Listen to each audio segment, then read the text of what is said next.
Support WrestleTalk! Give us a subscribe. Well, the large program, aka Paul White, formerly known as The Big Show in WWE, debuted on last night's episode of AEW Dynamite wearing a very good No BS t-shirt. Top punning. It was announced he'd signed with the promotion last Wednesday, where he'll be on commentary for, well, it's a new show. AEW Dark Elevation alongside Tony Schiavone and occasionally wrestling. But he revealed he's not the only significant signing AEW has made. I have the biggest scoop ever. This Sunday at Revolution, AEW is going to hire, put in contract, a Hall of Fame-worthy talent that is a huge surprise and a huge asset to AEW. Atmos to AEW confirmed. This, of course, made speculation and mania run wild, with one fan asking Batista where he's going to be on Sunday, where Batista hinted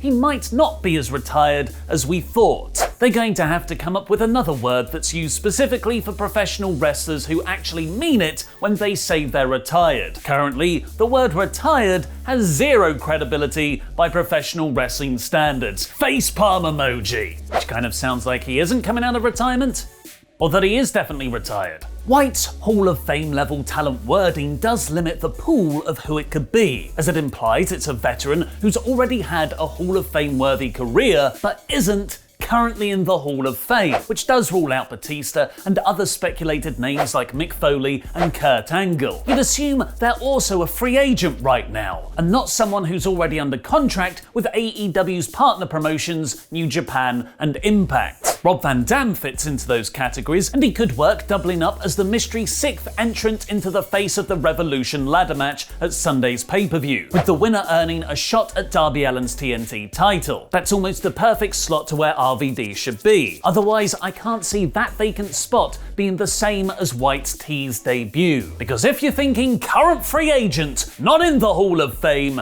history with the Big Show, there's a very expensive Brock Lesnar just lying around, who might be a bit wasted in the mid-card title picture. The real big name, though, is obviously CM Punk to AEW confirmed. Punk was AEW president Tony Khan's first pick when the promotion started, and he seemed close to joining in August 2019 before he changed the culture and debuted on the Fox studio show WWE Backstage. Punk has seemingly been more open in recent interviews, saying he would return if the creative was right. Khan had teased only last week that old and new faces would show up in AEW very soon in an interview with Wrestling Observer Live, and that they'd shake up the landscape of AEW. White also did say it's not who you think. But I don't know who I think, Paul. You've just made me think CM Punk more now. Who do you think this Hall of Fame level signing is? Let me know in the comments, because I'll be replying to people from out of nowhere. Following on from yesterday's Mat Men Pro Wrestling podcast report, Brian Alvarez has noted that NXT moving to Tuesday nights following WrestleMania internally inside the network, it's a done deal. Additionally, WrestlingNews.co added that USA Network advertising partners have been told NXT purchases will move to Tuesday nights from April 13th.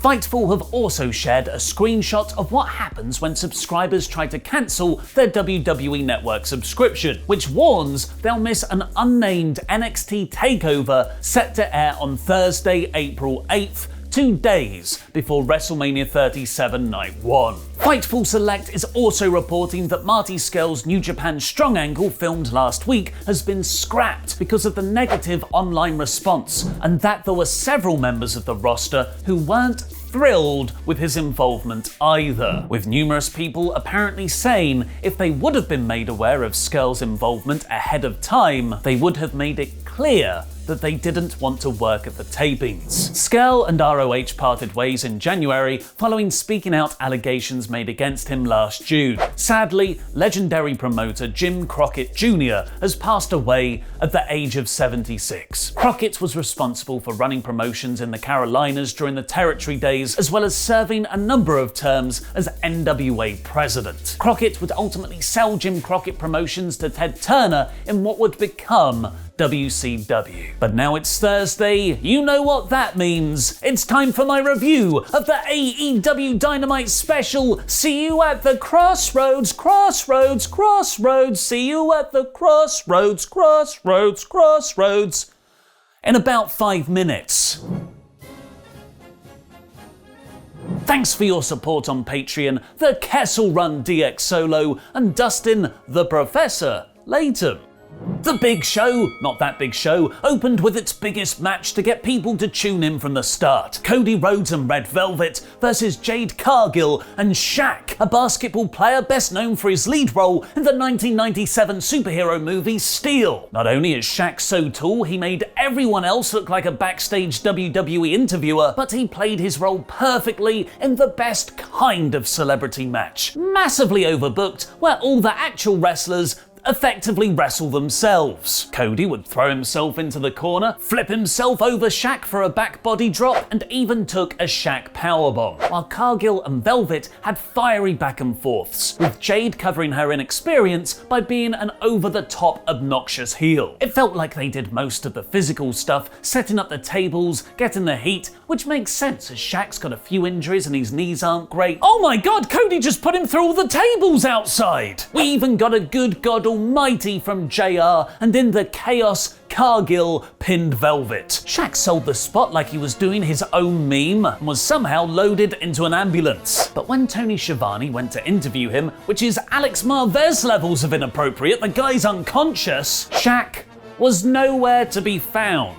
He'd disappeared like he was wearing someone's face, Hannibal Lecter style. I don't think this is AEW suddenly running a supernatural angle with a celebrity, more that Shaq played up his injuries so he could return later on as a bigger heel. And it was a good mystery to keep the casual viewers tuned in, although there was no payoff on this episode. Pac and Rey Fenix then squashed the team of John Skyler and D3. Jericho and MJF then held a press conference ahead of their tag team title shot, which was the latest fun way to have cameos from Conrad Thompson and Eric B. from Wyoming. This brought out the Bucks for Matt to cut a fiery promo about how the Inner Circle beat up their dad, Old Buck, last week, because if there was no Papa Buck, there might not be an AEW, and Jericho would just be curtain jerking at the Performance Center. He said the thing, he said something about the other thing. A brawl ensued, complete with an awesome double dive through table spot, with Nick jumping off the tunnel and Matt off the stage on Santana and Ortiz. There was a brilliant video package hyping Kenny Omega versus John Moxley's exploding barbed wire deathmatch this Sunday. I am so happy I get to say those words out loud in 2021. This was a great way to explain what the stipulation is to younger fans, although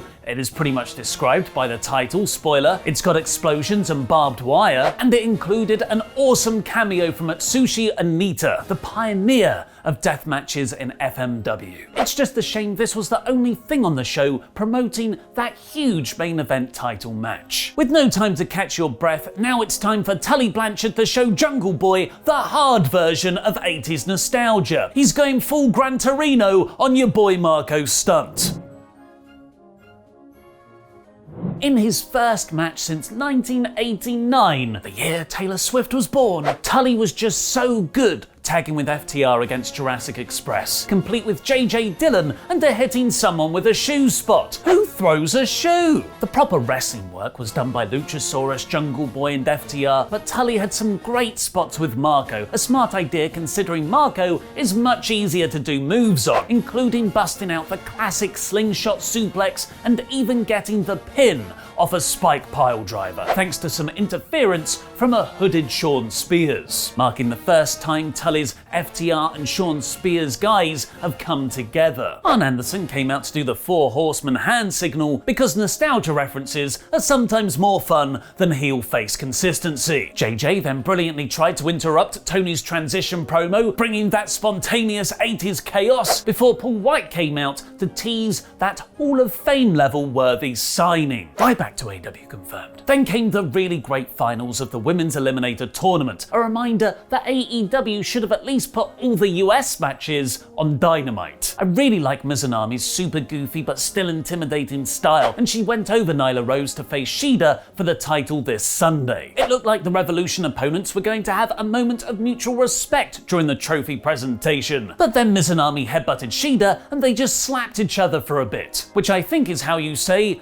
"I am also looking forward to our match," in Japanese. This was an absolutely breakneck speed show up until this point, but the last 40 minutes did fizzle out a bit. Sting got interrupted by Team Taz yet again, which brought out Darby Allin for the save yet again. Sting looked great beating up Ricky Starks, but I've already seen this quite a few times. Max Caster took on Tem for a place at the face of the Revolution ladder match, which was solid, but not at the usual exciting level for Dynamite. Jack Evans hit Tem with the boombox for Caster to win, as Matt Hardy had paid him off to take out all the Dark Order. A grand plan that involved him taking out one member of the Dark Order. Something changed late in the day, as this main event was originally meant to be the Dark Order versus Hardy, Private Party and TH2 in a 10-man tag, but it was changed to Hangman and John Silver versus Hardy and Mark Quinn. I'm assuming circumstances necessitated something, so it's hard to complain. But it meant AEW couldn't really tell that cool story of Matt taking out all of the Dark Order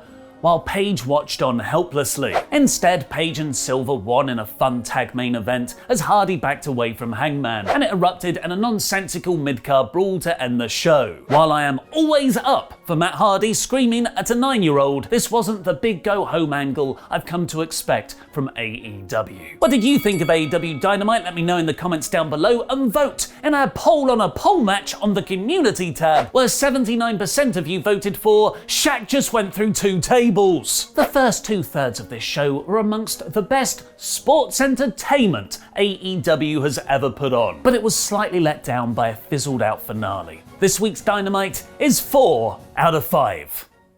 Appropriate. Remember to subscribe to the WrestleTalk podcast channel, because Luke and I will be there today doing our live stream podcast AEW review.